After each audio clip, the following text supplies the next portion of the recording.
कैसे हैं आप लोग। आई होप आप लोग अच्छे होंगे। Stay home and stay safe and follow the guidelines of lockdown. Friends, आज का जो हमारा टॉपिक है वो है एनिमल बिहेवियर। आज हम बात करेंगे एनिमल बिहेवियर क्या, what is animal behaviour, why animal so behaviour. ठीक है, सबके बारे में आज हम बात करेंगे। ठीक है, सिर्फ जनरल बात करेंगे एनिमल बिहेवियर के बारे में, और इसके पैटर्न टाइप क्या है वो सब हम आगे देखेंगे, सारा बारी बारी से एक एक करके देखेंगे। ठीक है, तो फर्स्ट ऑफ ऑल आप इसको जानते हैं क्या है, ये कौन सा एनिमल है। ये है एक कोआला। ठीक है, ये जो कोआला है और जो अन्य डिफरेंट जो एनिमल्स हैं वो एक पर्टिकुलर अपना बिहेवियर शो करते हैं। ठीक है, तो उसको वो बिहेवियर क्यों शो करते हैं, कैसे शो करते हैं, कब शो करते हैं, ये सब हम जानेंगे आज के टॉपिक में। ठीक है, तो सबसे पहले इंट्रोडक्शन देख लेते हैं इसका। तो ये जो डायग्राम आपको ये पिक दिख रही है, इस पिक में ये डिफरेंट दो तीन कोआला हैं। ये कोआला मार्सुपियल्स हैं एक, और ये पर्टिकुलर कहाँ, सिर्फ और सिर्फ ऑस्ट्रेलियन रीजन में ही मिलते हैं। ठीक है, ये इसके अलावा और कहीं पाए नहीं जाते हैं। ये एर्बोरियल लाइफ स्पेंड करते हैं। ठीक है, देखो सबसे पहले तो हम जान लेते हैं कि ये क्या है, एनिमल बिहेवियर क्या है। तो बिहेवियर क्या है, किसको बोलते हैं behaviour. The expression of organism in response to the external environment is called behaviour. ठीक है, हम पर्टिकुलर किसी भी स्टिमुलाई के लिए जो भी हम एक्सप्रेस करते हैं, ठीक है, वही हमारा क्या होता है, बिहेवियर होता है। ठीक है, स्टिमुलाई मतलब जब कोई हमारा इंटरनल भी हो सकता है और एक्सटर्नल भी हो सकता है, लेकिन जब सिर्फ और सिर्फ एक्सटर्नल एनवायरनमेंट, जब हमारे बॉडी के बाहर की कोई भी चीज़ हमको स्टिमुलेट करे, कोई कुछ रिस्पॉन्स करने के लिए, तब हम जो भी रिस्पॉन्स करेंगे वही हमारा क्या होगा, बिहेवियर होगा। ठीक है, जैसे कि अगर एक्सटर्नल एनवायरनमेंट की बात करें कि एक गर्म सा तवा है, उस पर अगर आपका हाथ रख जाए तो क्या होगा, आप तुरंत हाथ उससे हटा लेंगे। तो जो एक्सटर्नल स्टिमुलाई था वो क्या था, वो तवा था, और जो आपने रिस्पॉन्स किया हाथ का हटाना, तो ये आपका क्या हो गया, एक तरीके का बिहेवियर हो गया। ये हंसना रोना बैठना ये भी बिहेवियर, ऐसा नहीं कि ये बिहेवियर नहीं है। ठीक है, लेकिन वो एक अलग टाइप का बिहेवियर और ये एक अलग टाइप का बिहेवियर। अभी हम आगे पढ़ेंगे तो हम समझेंगे कि वो किस में रखेंगे और ये सारा बिहेवियर कैसा है। ठीक है, तो जो स्टडी होती है बिहेवियर की उसको बोलते हैं ethology. The study of behaviour is known as ethology. ठीक है, इथोलॉजी में हम क्या करते हैं, सभी एनिमल्स की स्टडी, बिहेवियर की स्टडी करते हैं। अगर किसी ह्यूमन की स्टडी कर बिहेवियर का स्टडी करते हैं तो उसको हम करते हैं किसके अंडर में, साइकोलॉजी के अंडर में। ठीक, तो ये डिफरेंस इथोलॉजी और साइकोलॉजी में। साइकोलॉजी में इथोलॉजी साइकोलॉजी का पार्ट है, बट साइकोलॉजी इथोलॉजी का पार्ट नहीं है। जो इस इथोलॉजी में जो सबसे ज़्यादा काम किया वो तीन साइंटिस्ट है, लॉरेंस, टिनबर्जन एंड फ्रिस। इन तीनों ने ही एक साथ कंबाइंडली 1972 का नोबेल प्राइज एक साथ शेयर किया था। तीनों ने ही अपनी अपनी थ्योरी दी हैं जो हम आगे पढ़ेंगे जब हम लोग लर्निंग बिहेवियर देखेंगे तब। ठीक, तो जो बिहेवियर है किसी भी ऑर्गेनिज्म का वो आखिरकार हमारे लिए क्यों जरूरी है। ठीक है, क्यों जरूरी है, तो जरूरी क्यों है ये जानने के लिए हम ये देखेंगे सबसे पहले। क्योंकि देखिए जो हंटर्स हैं वो जाते हैं फॉरेस्ट में और डिफरेंट टाइप के एनिमल्स को हंट करते हैं। तो अगर उनको उनके बारे में कि वो पर्टिकुलर कोई एनिमल है पर्टिकुलर सिचुएशन में कैसा बिहेवियर करेगा, अगर ये उनको पता होगा तो उनको कम चांसेस होंगे कि उनको वो एक्सपोज हों। ठीक है, तो वो आसानी से हंटिंग कर सकते हैं। तो ये एक ये हो गया। अगर हमें जैसे पता करना कर्टसिप बिहेवियर होता है, सब हम वही आगे देखेंगे। माइग्रेशन होता है, तो पर्टिकुलर टाइम में अगर हम कोई भी हमें जा करके कोई व्यू फॉरेस्ट में जा करके देखना है और हमें पता हो कि इस सीजन में कोई एनिमल ये बिहेवियर शो करता है, ब्रीडिंग पीरियड ये है, ब्रीडिंग कर्टसिप बिहेवियर इस टाइम पर शो करेगा, तो हम उसी टाइम पर जाएंगे और उसको कर्टसिप देख पाएंगे। ठीक है, तो इन सब चीज़ों के लिए क्या है, एनिमल बिहेवियर की स्टडी जरूरी है। ठीक है, और उसके बारे में जानने के लिए भी जरूरी है। फिलहाल अब हम ये देखते हैं कि आखिरकार कोई भी एनिमल है वो बिहेवियर शो क्यों करता है। Why an organism shows particular behaviour. तो इसके दो रीजन होते हैं, एक होता है प्रोक्सीमेट कॉज और एक होता है अल्टीमेट कॉज। तो सबसे पहले हम देखेंगे कौन सा, प्रोक्सीमेट कॉज। ठीक, तो प्रोक्सीमेट जो कॉज होते हैं वो दो तरीके के होते हैं, एक होते हैं फिजियोलॉजिकल और दूसरे होते हैं न्यूरोलॉजिकल। फिजियोलॉजिकल जो वर्ड है इसका अच्छे से आपको पता है। ये फिजियोलॉजिकल मतलब बॉडी से रिलेटेड, ठीक है। फिजियोलॉजिकल रीजन हो सकते हैं। फिजियोलॉजिकल रीजन मतलब जैसे कि अब उनकी बॉडी से रिलेटेड होंगे कुछ भी, जैसे कि अगर कोई सिचुएशन, जैसे कि इस डायग्राम में दिख रहा है माइग्रेट कर रहा है, माइग्रेशन शो कर रहा है एनिमल्स का। जब किसी भी पर्टिकुलर रीजन की एनवायरनमेंट में चेंज आता है या सीजन में चेंज आता है, मान लीजिए जैसे कि ये है, ये हॉट क्लाइमेट में रहने वाले हैं, और मान लो जब सर्दी का मौसम आता है, विंटर आती है, तभी क्या करते हैं, इस कोल्ड वाली जगह से क्या किसी हॉटर जगह के लिए माइग्रेट कर जाते हैं। तो ये हो गया इनका फिजियोलॉजिकल रीजन, अपने आप को सर्वाइव करने के लिए एक तरीके से, ठीक है। न्यूरोलॉजिकल रीजन ये होता है कि कई बार क्या होता है कि कोई भी एनिमल, जैसे कि आप लोगों ने फ्रॉग का सुना होगा। फ्रॉग फ्रॉग बरसात में क्या करते हैं, टर टर करते हैं। जो कुक्कू होती है वो बोलती है, बोलती कि नहीं बोलती अक्सर हम लोगों ने गर्मियों में सुना होगा कोयल की आवाज़ को, कोयल को बोलते हुए। वो जो है ना, वो कोई उसका अपने मन से नहीं बोलती, वो जो उसके रीजन होते हैं उसके पीछे बिहाइंड एक रीजन जो होता है वो तो न्यूरोलॉजिकल रीजन है, उसके पीछे हार्मोन का सिक्रेशन होता है, जिसकी वजह से जो उसको स्टिमुलेट कर देता है। जब सनलाइट पड़ती है उस पर तो वो स्टिमुलेट होकर के सिक्रीट होने लगता है, और उसकी वजह से वो क्या होती है, अपने आप को एक होम्योस्टेटिस करने के लिए, एक तरीके से बैलेंस बनाने के लिए वो कुकू जो होती है वो आवाज़ करती है, ठीक है। तो ये न्यूरोलॉजिकल रीजन है। तो ये भी तो एक तरीके का उसका बिहेवियर हुआ कि नहीं, जैसे उसको बोलना और इनका माइग्रेट करना, ये भी तो बिहेवियर है, क्योंकि ये हर सीजन में माइग्रेट करेंगे। और जो कुक्कू है वो भी हर सीजन में आवाज़ या सिंगिंग करती है। एक और चीज़, जो कुक्कू सिंगिंग करती है वो फीमेल नहीं होती, वो हमेशा मेल होती है, ठीक है। मेल होता है, मतलब मेल होता है, ठीक है। अब हम देखते हैं अल्टीमेट कॉज। तो अल्टीमेट कॉज क्या है हमारे, अब देखते हैं। फर्स्ट जो अल्टीमेट कॉज है, टू इंक्रीज रिप्रोडक्टिव सक्सेस, ठीक है। रिप्रोडक्टिव सक्सेस क्या, रिप्रोडक्टिव सक्सेस का मतलब ये होता है कि पर्टिकुलर किसी स्पीसीज का एक मेल किसी दूसरे फीमेल के साथ में रिप्रोडक्शन करेगा, और रिप्रोडक्शन करने के बाद अपने चांसेस इतने ज़्यादा बढ़ाए कि उसके 100% उसकी प्रोजनी ऑफ स्प्रिंग्स ओरिजिनेट हों, ठीक है, या अपनी जनरेशन को लगातार बढ़ाता रहे, वो रिप्रोडक्टिव सक्सेस है। और दूसरा, टू इंक्रीज सर्वाइवल चांस, अपने आप को सर्वाइव करने के लिए। तो देखो, जो बर्ड सिंगिंग था, जो कुक्कू वाला एग्जांपल है, वो भी इसमें हम ले सकते हैं। कुक्कू जो करती है तो वो एक तरीके, एक्चुअली जो कुक्कू होता है ना मेल वाला, वो सिंगिंग करके फीमेल वाले कुक्कू को इम्प्रेस करता है। और जो कुक्कू जितनी अच्छी सिंगिंग करेगा वो उतने अच्छे से क्या है, फीमेल वाले को इम्प्रेस कर पाएगा, और उसको साथ मीटिंग करेगा, और इस तरीके से उसके जो सर्वाइवल के चांस होंगे और जो रिप्रोडक्टिव सक्सेस होगी वो बढ़ जाएगी, ठीक है। ये होता है इसका अल्टीमेट कॉज का फर्स्ट रीजन। और दूसरा है टू इंक्रीज सर्वाइवल चांस। तो टू इंक्रीज सर्वाइवल चांस का मतलब ये है कि ये जो डायग्राम है इसमें आप देख पा रहे हैं कि ये एक पाइथन है और ये बहुत सारे मंकी हैं, ठीक है। एक्चुअली क्या ये मंकी है, जब कोई एक मंकी इस एक पाइथन को देख लेता है तो वो कुछ इंडिकेशन देता है, वो कुछ एक्सप्रेशन देता है, जिसको देख करके सभी बाकी के मंकी पहचान जाते हैं कि हाँ कहीं ना कहीं कोई डेंजर है, और वो इन सबको अलर्ट कर देता है, ठीक है।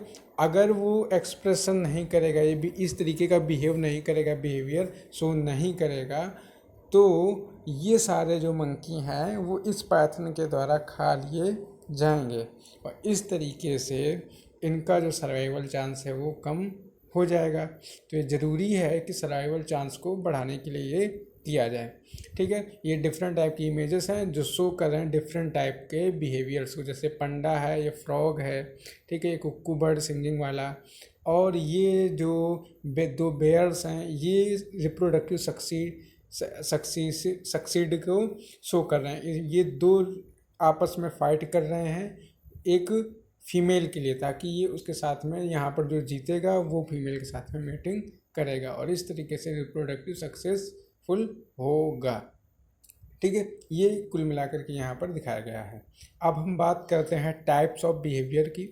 तो नॉर्मली जो बिहेवियर्स हैं वो दो टाइप्स के होते हैं। First one is innate behaviour और second one is learned behaviour. तो इनेट बिहेवियर जो है, जैसे कि इस पिक में दिखाया जा रहा है कि रिप्रोडक्शन करने का जो तरीका है, ठीक ठीक है। तो जो रिप्रोडक्शन करने के लिए जो भी नॉलेज है वो किसी भी एनिमल को, ऑर्गेनिज्म को, इवन ह्यूमन को किसी को बताना नहीं पड़ता है, सब इनेट होता है और ये उनको पहले से ही पता होता है, ठीक है।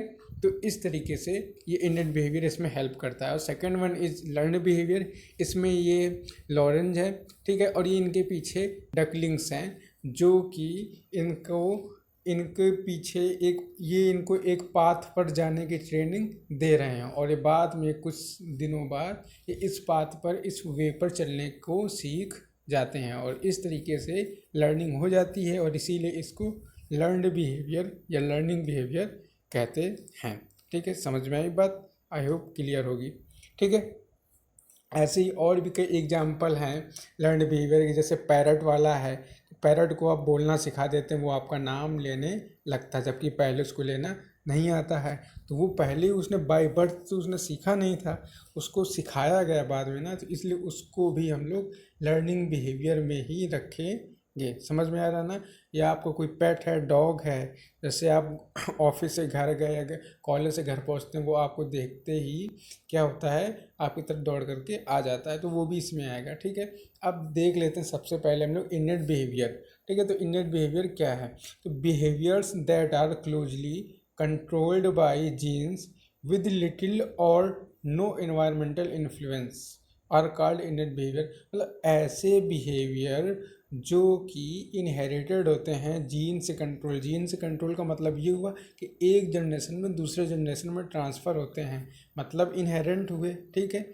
और ये बिहेवियर इनहेरेंट होने की वजह से इनको ठीक है, क्योंकि कोई भी ऑर्गेनिज्म ये बिहेवियर लेकर के ही पैदा होता है।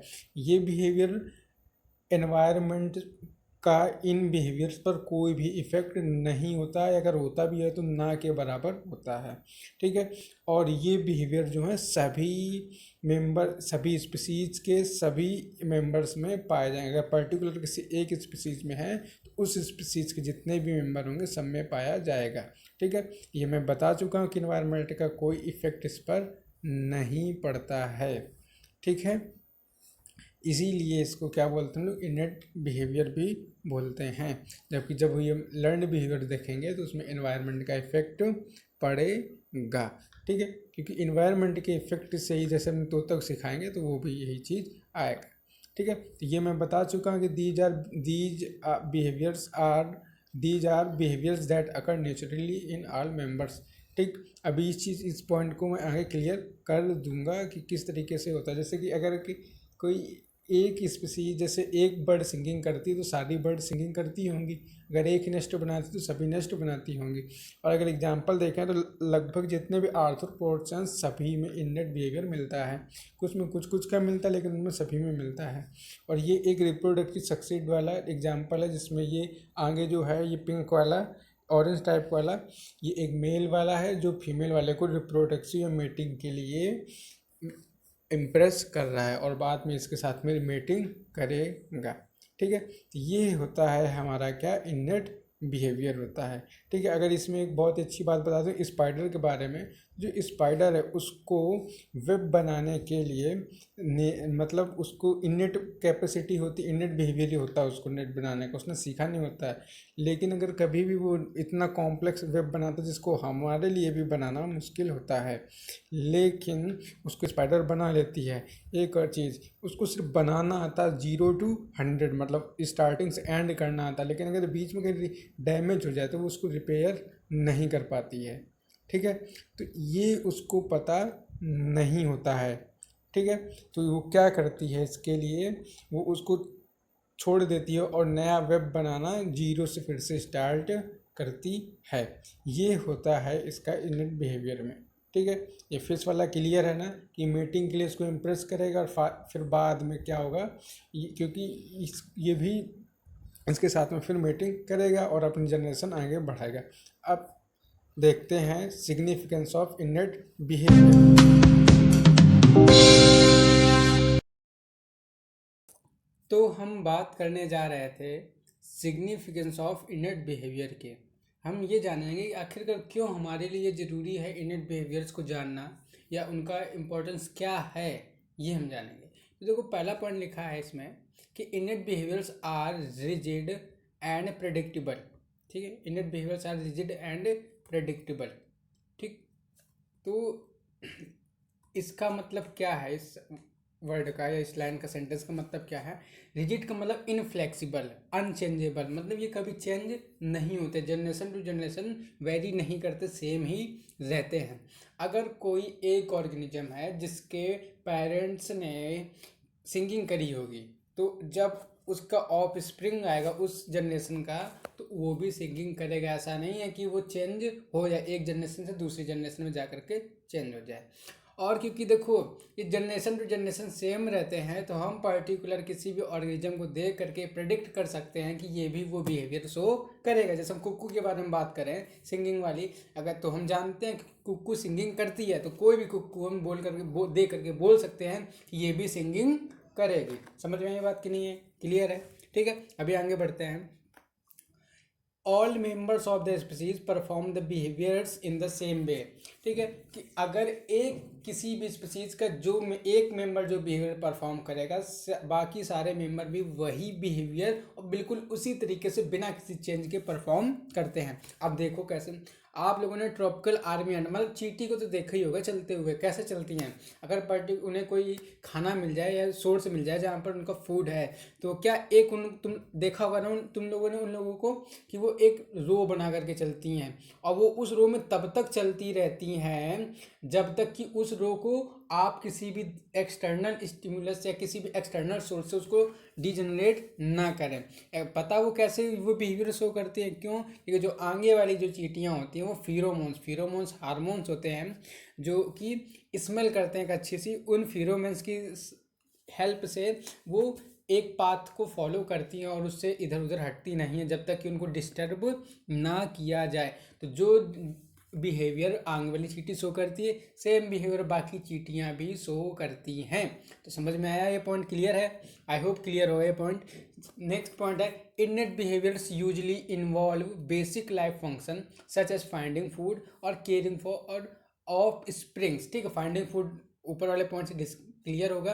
और केयरिंग फॉर ऑफ स्प्रिंग्स मतलब पेरेंटल केयर। तो जो कोई भी एनिमल हैं ऑर्गेनिज्म है, मोस्टली मैमल्स में, मैमल्स क्या एक्चुअली जो पेरेंटल केयर है वो इस फिशीज मतलब फिशेस हम वहाँ से स्टार्ट हो जाती है। आप लोगों ने सी हॉर्स, हिप्पोकैम्पस का नाम सुना होगा, जो जिसको सी हॉर्स भी बोलते हैं। तो वो जो है ना, वो क्या करती है, वो अपनी प्रोजनीज ऑफ स्प्रिंग्स को ब्रूड पाउच उसके पास होता है, ठीक, उसमें रखती है।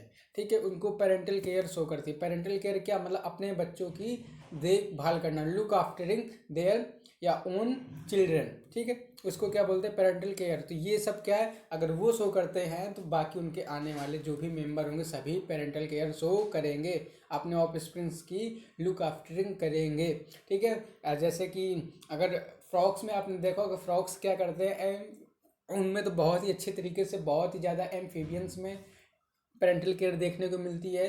वो एग को अपने पीठ पर बैक पर रख लेते हैं, और जब अपने एग से जो लार्वा होता है हैच आउट करके निकलने वाला होता है, वो उसके आसपास वाटर में क्या करते हैं, पूरा फोम लाइक डी कर देते हैं, ताकि जो उनके बच्चे हैं, जो लार्वा है, वो डायरेक्ट एग का एनवायरनमेंट दूसरा होगा और वाटर का एनवायरनमेंट एकदम ठंडा है दूसरा होगा, तो वो कहीं डेथ ना हो जाए, इसलिए वो क्या करते हैं ताकि वो बचे रहें, इसलिए उसको ऐसा कर देते हैं। अपने ऑफ स्प्रिंग्स की दूसरे एनिमल से क्या करते हैं, प्रोटेक्ट करते हैं, नेस्ट बनाते हैं। अगर बर्ड्स क्यों बनाते हैं? इसीलिए तो बनाते हैं ताकि वो अपने एग्स की, अपने चिल्ड्रंस की, ऑफ स्प्रिंग्स की दूसरे जो जिन एनिमल जिनसे उनको डेंजर है उनको क्या बचा सके। तो ये सब क्या है, और ये सभी शो करते हैं। ऐसा नहीं कि कोई एक ही एनिमल शो, एक ही बर्ड शो करता बाकी शो नहीं करते, सब करते हैं। ठीक है, तो ये सब इनेट बिहेवियर में आता है।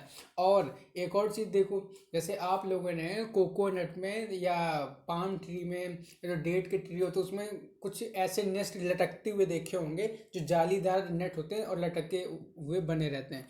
तो उनको जो वेबिंग जो काम है वो उनको इन्नेट होता है, उनको सीखना नहीं पड़ता। सभी चिड़िया को, सभी बर्ड को, वो बया नाम की एक बर्ड होती है उसको वो उसमें वो रखने वाले घोंसले बनाती है। तो उनको ये इननेट ही पहले से ही पता होता है, उनको सीखना नहीं पड़ता, वो ऐसे ही बना लेती है। वीवर बर्ड भी बोलते हैं जिसको हम लोग, ठीक है। तो वो जो वीवर बर्ड होता है उसको सीखना नहीं पड़ता है, वो ऐसे ही बना लेती है। और वो इतनी कॉम्प्लेक्स स्ट्रक्चर होती है, उसको ह्यूमन भी उसको समझ नहीं पाता कि ऐसे बनाना है, लेकिन वो बना लेती है। लेकिन अगर वो कहीं टूट जाए फट जाए तो वो उसको सही नहीं करती, वो उसको हटा करके पूरा का पूरा नया बनाती है। क्यों? क्योंकि उसने सीखा नहीं है, वो सब इननेट है, ठीक है।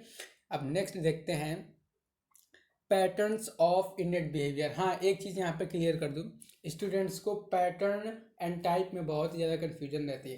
तो बिहेवियर के दो टाइप है, एक इनेट और एक लर्न। तो इनके जो टाइप हैं उनको क्या बोलते हैं लोग? पैटर्न, ठीक है। बिहेवियर के टाइप हैं जो, उनके जो टाइप हैं उनको पैटर्न बोलते हैं। तो पैटर्न्स ऑफ इनेट बिहेवियर क्लियर है ना? इनेट बिहेवियर 4 टाइप का होता है जिसको हम पैटर्न भी बोल सकते हैं। कितने पैटर्न होते हैं? 4। Reflex, taxis, kinesis and FAP, fixed action pattern. ये क्या होते हैं नेक्स्ट वीडियो में डिस्कस करेंगे, ठीक है। फिलहाल रिफ्लेक्स आपको पता होगा मेरे ख्याल से। मेरे को रिफ्लेक्स क्या है? पर्टिकुलर ऐसा ही कोई भी प्रोसेस या कोई ऐसा रिस्पॉन्स जिसमें ब्रेन हेल्प ना करता हो और वो स्पाइनल कॉर्ड की हेल्प से बहुत ही जल्दी हो जाते हैं। टैक्सस मूवमेंट होती है, काइनेसिस भी मूवमेंट होती है। टैक्सस में डायरेक्शन फिक्स रहती है, काइनेसिस में डायरेक्शन फिक्स नहीं होती।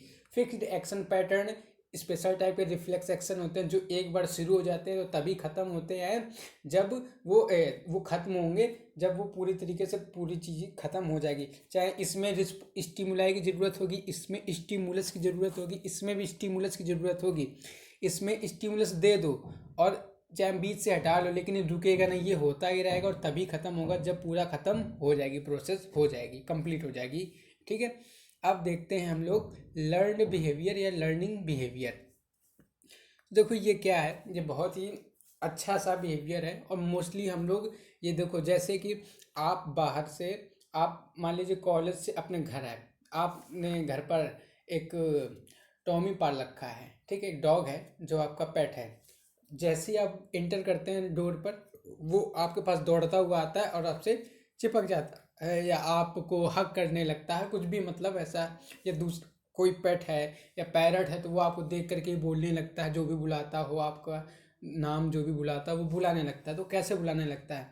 क्या जब उसकी बर्थ हुआ था, जब उस वो इस वर्ल्ड में आया था, तब क्या वो आपको जानता था कि वो पहले बुलाता था? नहीं ना। जब वो आपके घर में आया, उसको आपने सिखाया बोलना, जैसे पैरट उसको बोलना सिखाया कि कुछ पर्टिकुलर वर्ड बोलो, ठीक है, जैसे राम राम राम बोलो, तो उसने क्या, राम, आपको देखते ही राम राम बोलना चालू कर दिया, ठीक है।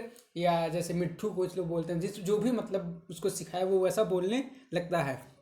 और ठीक इसी तरीके से कोई डॉग है, अगर उसको जो हम सिखाते हैं वो उसी तरीके से जैसे हम आते हैं वो देख करके हमारी तरफ भाग आता है। तो इस तरीके के जो बिहेवियर उसको एक्सटर्नल एनवायरनमेंट में सिखाए जाते हैं वो क्या होते हैं? लर्नड बिहेवियर होते हैं। तो modification of behaviour as a result of special experience, ठीक है।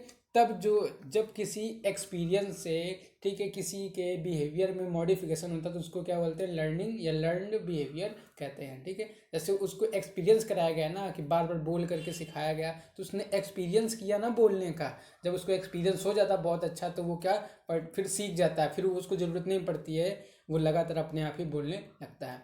अच्छा, एक और चीज़, जो लर्निंग बिहेवियर है ये बेटर भी हो सकते हैं, वर्स भी। ये मतलब पॉजिटिव वे में भी हो सकते हैं, निगेटिव वे में भी हो सकते हैं, लेकिन जो इननेट बिहेवियर होता है वो हमेशा पॉजिटिव होता है। क्यों? क्योंकि वो इनहेरेंट होते हैं और कभी भी हमें अपने पेरेंट्स से अच्छी चीज़ें मिलती हैं, कभी भी ख़राब चीज़ें मिलती नहीं है। तो वहाँ पर बेटर ही, लेकिन यहाँ पर दोनों केस में हम जा सकते हैं, ठीक। जैसे कि डॉग को हमने ये भी बताया कि वो देख करके आपकी तरफ आया और कभी उसको भौंकना सिखाते हैं, काटना सिखाते हैं किसी को भी, तो वो एक तरीके से क्या हो गया? नेगेटिव हुआ, वर्ड्स हुआ, ठीक है। चेंज रिजल्टिंग फ्रॉम मेच्योरिटी और growth can't be considered as learned behaviour. एक और चीज़ समझ लेना कि कोई जैसे जैसे जैसे एज बढ़ती जाती है और मेच्योरिटी, क्योंकि मेच्योरिटी आती है तभी बिहेवियर चेंज हो जाता है, तो उसको हम लर्निंग बिहेवियर में नहीं मानते। क्यों? क्योंकि वो तो एक फिजियोलॉजिकल प्रोसेस जो उसकी बॉडी में हो रही है ना, ठीक है, ग्रोथ में की वजह से, ठीक है, वो हो रहा है। उसने सीखा थोड़ी ना, एक्सपीरियंस से उसका बिहेवियर में मॉडिफिकेशन नहीं हुआ। सिर्फ जो जो इस एक्सपीरियंस से जो मॉडिफिकेशन होगा बिहेवियर में, उसी को हम लोग लर्निंग बिहेवियर में रखेंगे, ठीक है। इसको एक्वायर्ड बिहेवियर भी कहते हैं, क्यों? क्योंकि ये हमारे हमारे हम इसको ले करके पैदा नहीं होते, इसको हम यहाँ पर आने के बाद सीखते हैं। ठीक। Learning enables animal to change their behaviour in response to changing environmental condition. हाँ, लर्निंग बिहेवियर क्या है? किसी भी एनिमल को अपना बिहेवियर चेंज करने पर मजबूर करती है एक तरीके से, जो एनवायरमेंटल कंडीशन के अकॉर्डिंग। यहाँ पर अगर देखें तो हम डार्विन की अगर थ्योरी ले तो हम आसानी से इस पॉइंट को समझ सकते हैं। Natural selection, survival of fittest.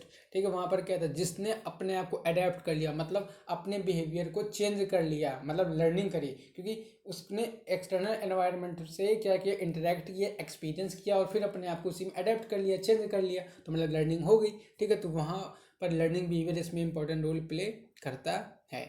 अब देख लेते हैं इसके पैटर्न्स क्या हैं लर्निंग बिहेवियर के। तो इसके जो पैटर्न्स हैं, सबसे पहला लेटेंट लर्निंग, ठीक है, insight, habituation, imprinting, associative learning. ठीक है, इतना है। ये सब क्या है हम बात करेंगे आगे वाले लेक्चर्स में। फिलहाल अभी हम देखते हैं इननेट और लर्नड बिहेवियर में डिफरेंस। ठीक है, जो इननेट होता है वो इनहेरेंट होता है, जबकि लर्निंग बिहेवियर एक्वायर्ड होता है। ठीक, और ये क्या इनहेरेंट है? मतलब बर्थ के टाइम से होता है, जबकि लर्निंग बिहेवियर में क्या एक्सपीरियंस से या एनवायरनमेंट की वजह से एक्वायर्ड करना पड़ता है। इननेट बिहेवियर लगभग सभी एनिमल्स में होता है, ठीक है, कॉमन होता है सब में, जबकि लर्निंग बिहेवियर सभी में नहीं होता। सभी में होता है लेकिन उतने अच्छा डेवलप नहीं होता, लेस कॉमन। ठीक है, इननेट बिहेवियर कभी भी चेंज नहीं होता, हमने वहाँ भी देखा था, जबकि लर्निंग बिहेवियर चेंज हो सकता है। क्यों? क्योंकि अगर एक स्पीसीज है, मान लो 2 पैरट हैं, एक जिसको हम पेट बना लिया तो वो तो नाम बोलना सीख गया, लेकिन जो फॉरेस्ट में रहता है वो नाम बोलना सीखा क्या? नहीं ना, तो चेंजिंग है।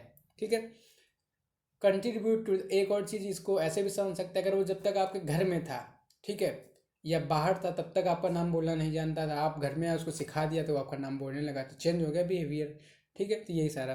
फिर ये जो है इननेट बिहेवियर सर्वाइव करने में कंट्रीब्यूट करता है, ये भी सर्वाइव करने करता है, लेकिन इम्प्रूव करता है, ये खुद नहीं करता है, ये उसको इनडायरेक्टली सपोर्ट करता है। ठीक, तो ये है क्या इसमें डिफरेंस। ठीक, आई होप आपको वीडियो समझ में आया होगा। ठीक है, आपका धन्यवाद वॉच करने के लिए, और बने रहिए ईगल बायोलॉजी के साथ में। नेक्स्ट जो वीडियो लेक्चर होगा उसमें हम बात करेंगे पैटर्न्स की। ठीक है, बहुत इंपॉर्टेंट है, काफ़ी पूछा